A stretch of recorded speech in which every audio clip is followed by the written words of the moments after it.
ఆమ్ Aadmi Party back step, తెలంగాణలో పోటీకి party దూరం, అసెంబ్లీ ఎన్నికల్లో ఎంట్రీ ఇవ్వనట్లే, కేజ్రీవాల్తో సీఎం కేసీఆర్ భేటీ, ఢిల్లీలో 2 గంటల lunch meeting, TRS Aam Aadmi Party friendly relationship, national politics కోసం నయా ప్లాన్. నేషనల్ పాలిటిక్స్ మీద సీఎం కేసీఆర్ ఫోకస్ పెట్టారు. కానీ తెలంగాణలో మూడోసారి అధికారంలోకి రావడమే ఆయన తొలి ఎజెండా. ఆ లక్ష్యాన్ని దృష్టిలో పెట్టుకొని తెలంగాణలో ఆమ్ ఆద్మీ పార్టీ పోటీ చేయకుండా ఆయన చేస్తున్న ప్రయత్నాలు దాదాపు ఫలించినట్లు సమాచారం. ఆమ్ ఆద్మీ పార్టీ అధినేత కేజ్రీవాల్ ఇంట్లో ఆదివారం నిర్వహించిన లంచ్ మీటింగ్లో కేసీఆర్ ఈ ప్రస్తావన తీసుకువచ్చినట్లు తెలిసింది. రానున్న అసెంబ్లీ ఎన్నికల్లో ఆమ్ ఆద్మీ పార్టీ పోటీ చేస్తే ఓట్లు చీలిపోయి టీఆర్ఎస్కి ఇబ్బంది కలుగుతుంది అన్న ఉద్దేశంతో ముందు జాగ్రత్తగా కేసీఆర్ కేజ్రీవాల్తో చర్చలు జరిపినట్లు సమాచారం. అందుకు కేజ్రీవాల్ నుంచి కూడా సానుకూల స్పందనే వచ్చినట్లు తెలిసింది. ఇకపైన జాతీయ రాజకీయాలలో ఈ 2 ఫ్రెండ్లీ పార్టీలుగానే కొనసాగనున్నాయి. రానున్న అసెంబ్లీ ఎన్నికల్లో తెలంగాణలో ఆమ్ ఆద్మీ పార్టీ పోటీ చేస్తుందని దక్షిణాది వ్యవహారాల ఇన్ఛార్జ్ సోమనాథ్ భారతి పలు సందర్భాలలో వెల్లడించారు. ఇటీవలే తెలంగాణ రాష్ట్ర పార్టీ కన్వీనర్గా డాక్టర్ సుధాకర్ను నియమించారు. అవినీతి రహిత ప్రభుత్వాన్ని స్థాపించడమే లక్ష్యంగా యువత, విద్యార్థులతో పార్టీ నిర్మాణాన్ని బలోపేతం చేయాలి అని అధిష్టానం భావించింది. ఇందుకోసం జిల్లా కమిటీల ఏర్పాట్లపైన దృష్టి పెట్టింది. దేశంలోనే అతిపెద్ద అవినీతి సీఎంగా చోటా మోదీ అంటూ కేసీఆర్పై ఆమ్ ఆద్మీ పార్టీ నాయకులు విమర్శలు గుప్పించారు. తెలంగాణలో ఆమ్ ఆద్మీ పార్టీ అధికారంలోకి వస్తే ప్రభుత్వం తరపున విద్య, వైద్యం, కార్పొరేట్ సంస్థలకు దీటుగా ఢిల్లీ తరహాలో ఫ్రీగా అందించనున్నట్లు హామీ ఇచ్చారు. కానీ ఇదంతా ఇక గతమే. తెలంగాణలో పోటీకి దూరంగా ఉంటూ టీఆర్ఎస్కు సహకారం ఇవ్వాలి అనే కేజ్రీవాల్ నిర్ణయం తీసుకున్నట్లు తెలుస్తున్నది. రాష్ట్రంలో టీఆర్ఎస్ పార్టీకి కాంగ్రెస్, బీజేపీ ప్రధాన ప్రత్యర్థి పార్టీలుగా ఉన్నాయి. ఈ 2 పార్టీల అగ్రనేతలు ఇప్పటికే ప్రజల మధ్య పర్యటించారు.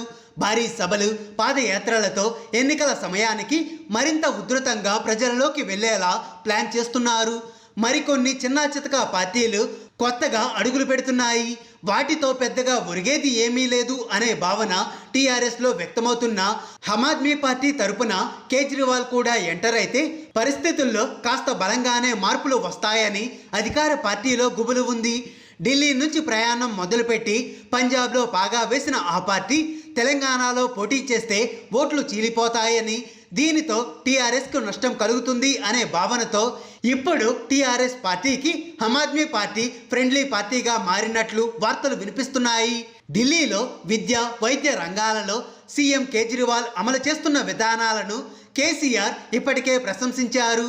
అక్కడి సర్వోదయ పాఠశాలను శనివారం సాయంత్రం సందర్శించి ప్రాక్టికల్ విధానంలో నేర్పుతున్న విద్యా విధానంపై సంతృప్తి వ్యక్తం చేశారు. ఇలాంటివి దేశమంతా అమలు కావాలని, త్వరలోనే తెలంగాణలో అమలు చేసేందుకు టీచర్లను, యూనియన్ ప్రతినిధులను అధ్యయనం కోసం ఢిల్లీ పంపనున్నట్లు తెలిపారు. ఈ సంకేతంతో ఇక ఆమ్ ఆద్మీ పార్టీ పోటీ చేయాల్సిన అవసరం ఏముంది అన్న పరోక్ష మెసేజ్ పంపారు. కేజ్రీవాల్ నివాసంలో లంచ్ మీటింగ్లో సైతం ఈ 2 పార్టీల పరస్పర సహకారం, తెలంగాణలో పోటీకి దూరంగా ఉండాలి అన్న అంశాలపై లోతుగానే చర్చలు జరిపినట్లు తెలిసింది.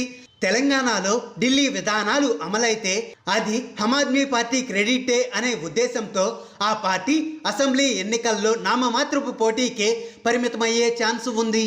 రాష్ట్రంలో పార్టీలు ఎక్కువయ్యే కొద్దీ ఓట్లు చీలి విపక్షాలకే డ్యామేజ్ చేస్తుందని, అధికార పార్టీకి డోకా ఉండదు అని టీఆర్ఎస్ భావిస్తున్నది. కానీ తెలంగాణలో కేజ్రీవాల్ ప్రచారం చేస్తే, ఆమ్ ఆద్మీ పార్టీ పోటీ చేస్తే విపక్షాల కంటే అధికార పార్టీకే ఎక్కువ చేటు తెస్తుంది అనే విశ్లేషణలు లేకపోలేదు. ప్రస్తుతం 100కు పైగా ఎమ్మెల్యేలు ఉన్నప్పటికీ ఈసారి 95 స్థానాలలో విజయం సాధిస్తామని స్వయంగా కేసీఆర్ ప్రకటించడంతో సీట్లు తగ్గుతాయి అన్న భావన వ్యక్తమయ్యింది. దీనికి తోడు వ్యూహకర్త ప్రశాంత్ కిషోర్ సహకారం, గతంలో ఆయన నడిపిన ఐపాక్ సేవలను ఎన్నికలకు వినియోగించుకోవడం, ఇవన్నీ టీఆర్ఎస్ బలహీనతకు నిదర్శనం అన్న వాదన ఉన్నది. ఇలాంటి విపత్కర పరిస్థితుల్లో ఆమ్ ఆద్మీ పార్టీ ఎంట్రీ ఇస్తే టీఆర్ఎస్కు మరిన్ని చిక్కులు తప్పవు అన్న ఆందోళన వ్యక్తమవుతున్నది. ముందు చూపులో భాగంగానే కేజ్రీవాల్తో చర్చలు జరిపి ఆమ్ ఆద్మీ పార్టీని తెలంగాణలో ఎంట్రీ కాకుండా చూసేలా సీఎం కేసీఆర్ ప్లాన్ వేసినట్లు సమాచారం. ఒకవేళ ఆమ్ ఆద్మీ పార్టీ ఇక్కడ పోటీ చేస్తే ఈ రెండు ప్రత్యర్థి పార్టీలుగానే ఉండక తప్పదు. కానీ జాతీయ స్థాయిలో బీజేపీకి వ్యతిరేకంగా పనిచేయాలి అని అనుకుంటున్నందున ఫ్రెండ్లీ రిలేషన్షిప్పై ఈ ప్రభావం పడే ఛాన్స్ ఉంది. అందువల్లనే రాష్ట్ర కేంద్ర స్థాయిలో ఈ రెండు పార్టీలు పరస్పరం సహకరించుకోవాలి అన్న అండర్స్టాండింగ్కు వచ్చినట్లు తెలిసింది.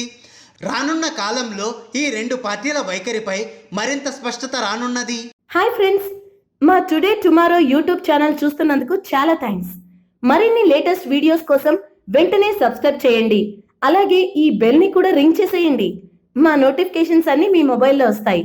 అలాగే మా వీడియోస్ మీకు నచ్చితే లైక్ చేయండి, షేర్ చేయండి, నచ్చకపోతే కామెంట్ చేయండి.